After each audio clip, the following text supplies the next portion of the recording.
Vamos falar as cores? Mostra pra mãe o verde. Fala verde.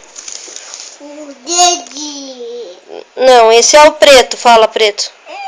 Branco. É branco. Cadê o verde? Mostra pra mãe. Tem 2 verdes. Quem que é verde, filho? Preto. Esse é preto. Cadê o amarelo? Amarelo. Mostra o amarelo pra mim. Então fala amarelo. Amarelo. Acha o azul. Azul. Ih, caiu o azul, filho. Azul. Azul. Cadê o vermelho? Aqui é o bebê. Não, filho, esse é azul. O bebê aqui. O vermelho tá do lado. E o laranja? Aqui. Laranja, então conte, vamos contar? 1,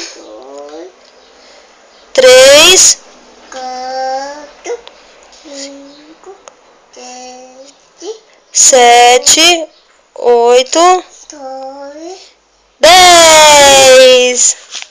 5. Então diga agora pra mãe, diga eu te amo. Eu tinha.